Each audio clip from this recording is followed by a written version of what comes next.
Mesdames et messieurs, bonjour. Je suis Stéphane Tachum-Nubissi. Ça fait très longtemps que j'ai pu faire des vidéos.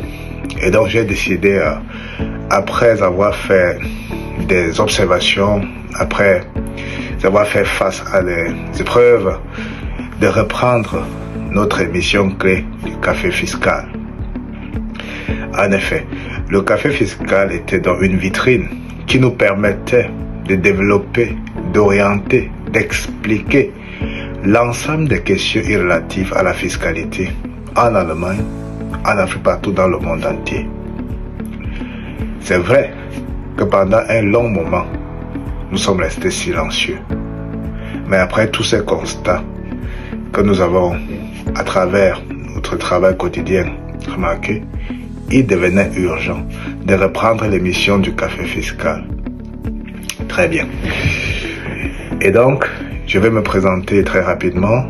Je suis encore Stéphane Tachum-Nubissi et je suis diplômé de plusieurs universités dans le monde. Je suis formé en sciences de gestion, je suis formé en fiscalité et je pense que pour le moment, j'ai la capacité de faire en sorte que les difficultés pour ceux qui en ont dans le domaine de la gestion et de la fiscalité trouvent une solution acceptable.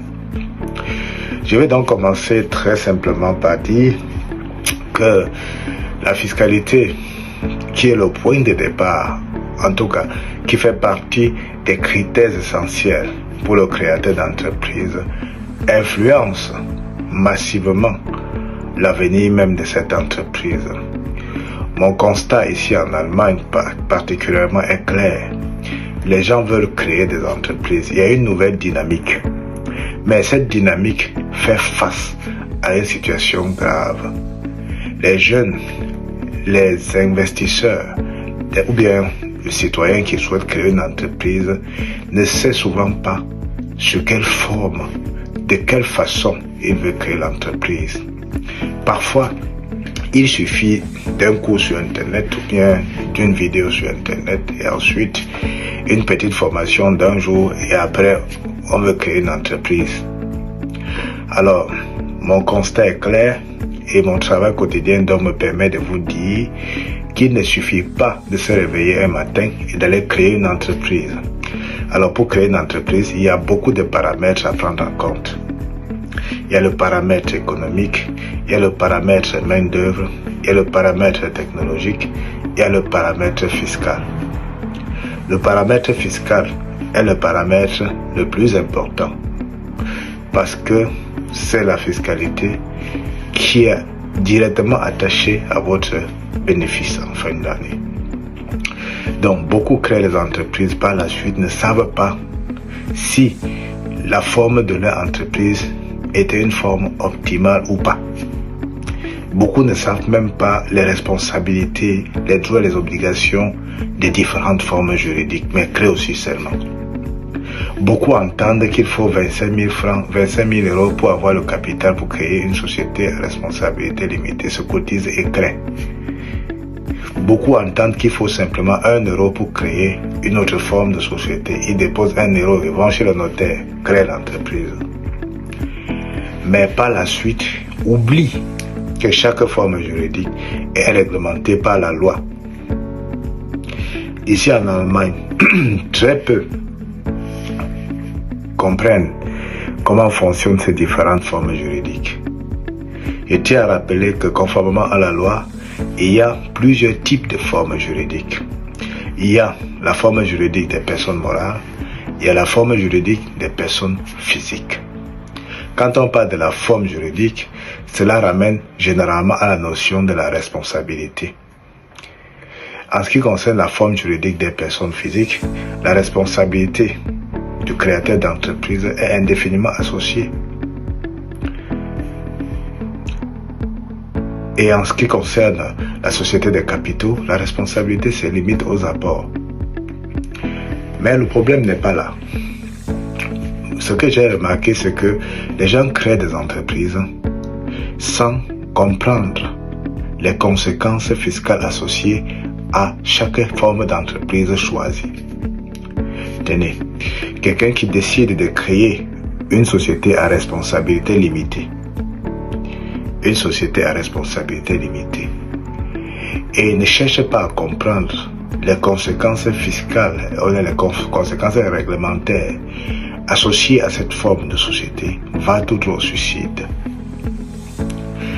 Une société à responsabilité limitée ou bien une société anonyme ou bien tout court une société de personnes morales présente des obligations d'un point de vue fiscal.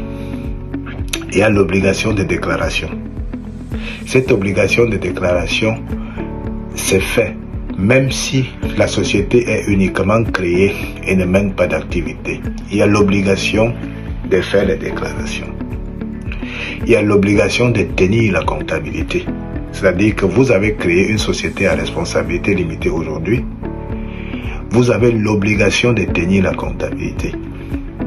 Si la société a été créée le 31/12 de l'année qui s'achève, le 1er janvier, vous êtes obligé de faire la comptabilité de l'année, même si c'est un jour, obligé de faire les déclarations. En ce qui concerne par exemple le cas de la société à responsabilité limitée, ou bien ce qu'on appelle la GmbH ici, vous allez payer pour les déclarations de l'impôt sur les sociétés, de la taxe professionnelle qu'on appelle le Gewerbsteuer, de la TVA qu'on appelle le Umsatzsteuer. Vous allez faire la publicité. Ça dépend aussi du chiffre d'affaires de votre entreprise. Les gens créent les entreprises, veulent créer la hougue, ne veulent pas engager leurs responsabilités dans l'entreprise. Créent la hougue parce que c'est 1 euro. Mais elles se retrouvent après 1 an d'exercice, après 2 ans d'exercice, sans jamais faire de déclaration de TVA. Il faut noter que la déclaration de la TVA se fait soit par mois, soit par trimestre. Vous pouvez créer une entreprise et choisir une déclaration trimestrielle pour le début.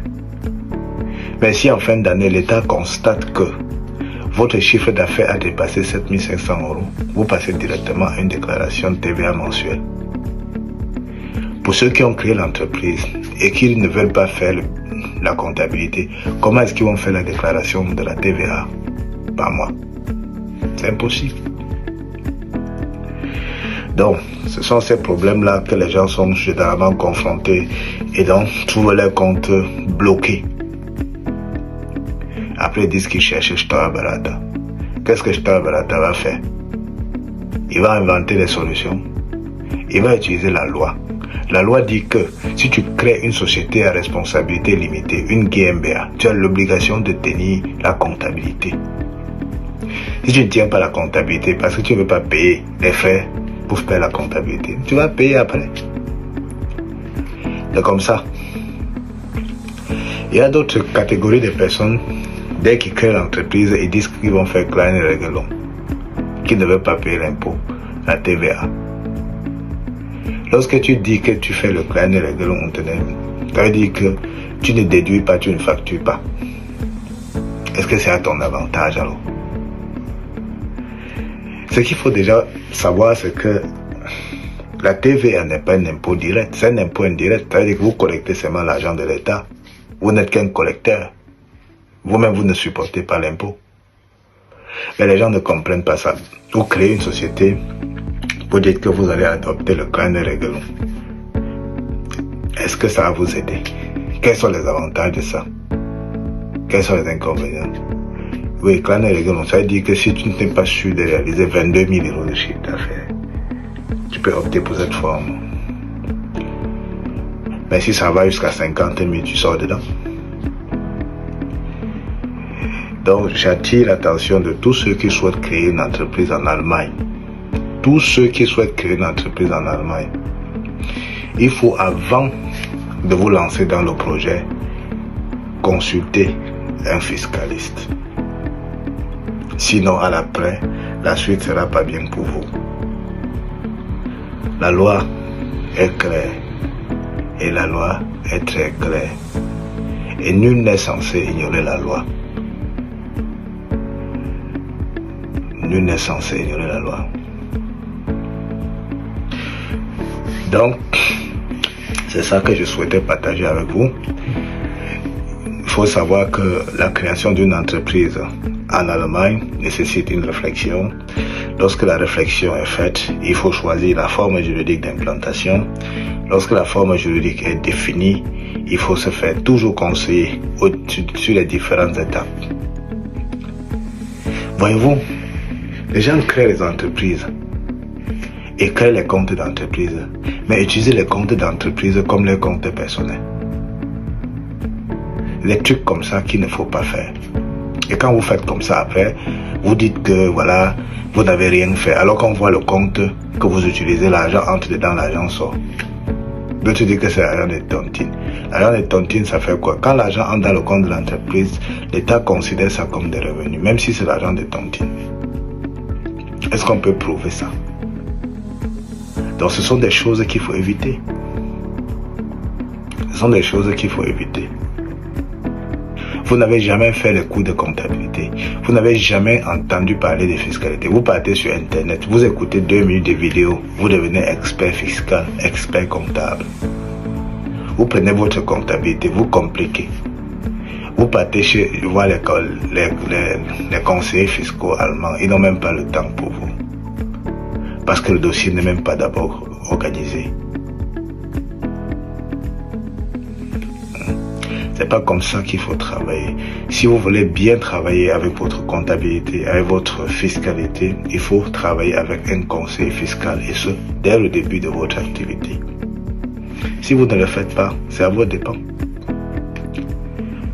Si vous ne le faites pas, c'est à vos dépens. La comptabilité d'une société commence aux premières dépenses. Ça commence aux premières dépenses. Ça veut dire que si vous commencez aujourd'hui à dépenser pour votre entreprise sur les modalités de création, il faut déjà commencer à conserver les factures.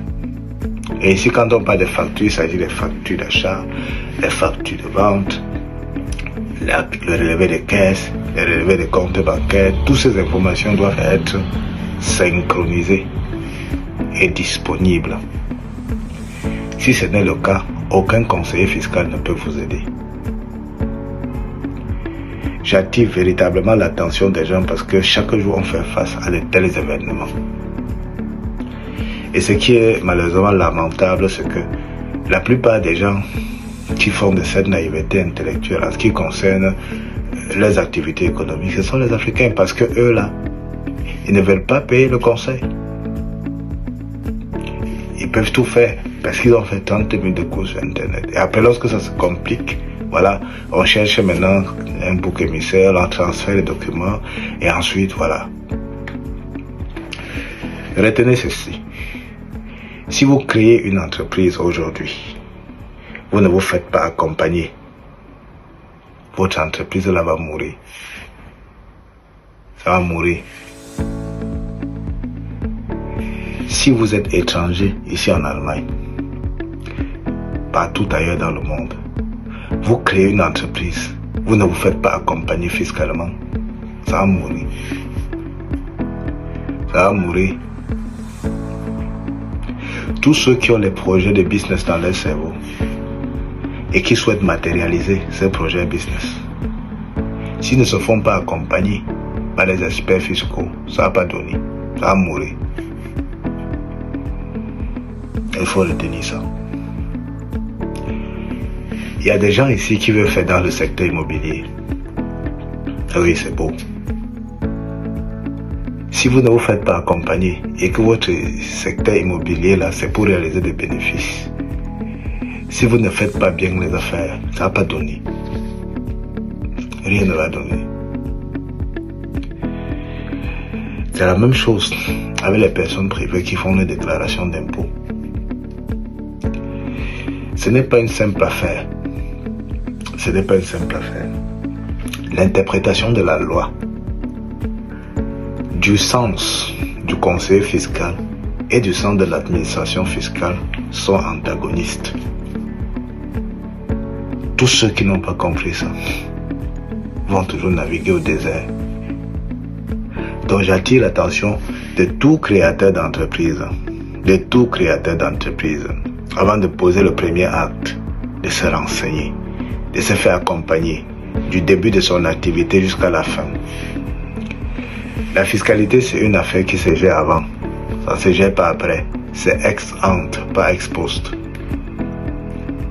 Ex post là, tu ne parles rien. Ça c'est soit tu es dans la fraude fiscale, soit tu es dans l'évasion fiscale.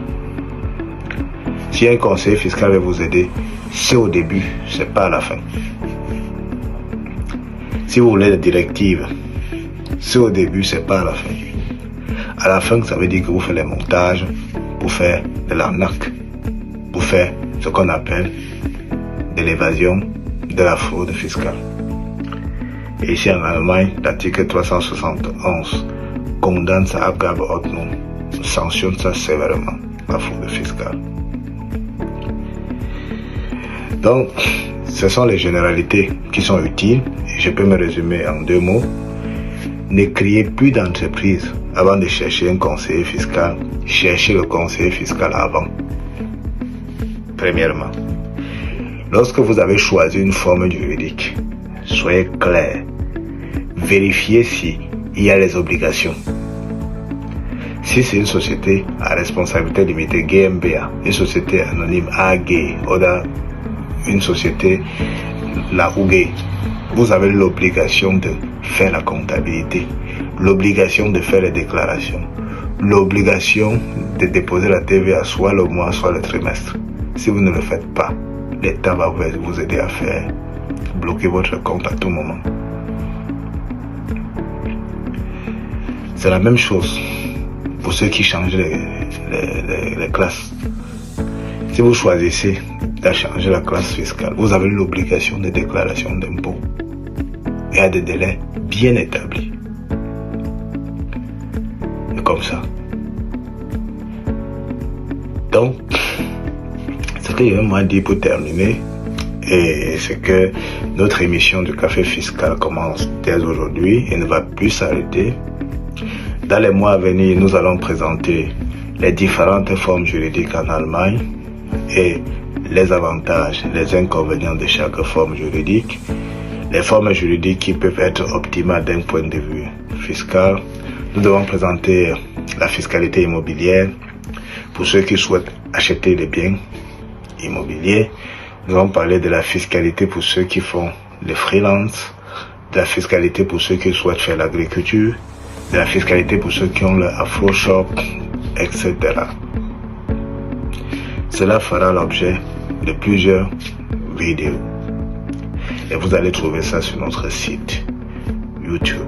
Donc pour ceux qui souhaitent de temps en temps être au parfum de la fiscalité en Allemagne, de la fiscalité en Afrique et dans le monde, ils peuvent donc tout simplement s'abonner sur notre canal. N'hésitez pas aussi à poser vos questions sur toutes les activités ou il y a toute forme de questions ayant trait à la fiscalité en Allemagne et dans le monde, ayant trait à toute forme d'activité. Je suis disposé à vos réponses. Mon numéro de téléphone est toujours ouvert. Et pour ceux qui savent que l'entrepreneuriat est le seul moyen pour gagner de l'argent, je vous invite davantage à vous engager massivement, à créer les entreprises, à vous faire accompagner.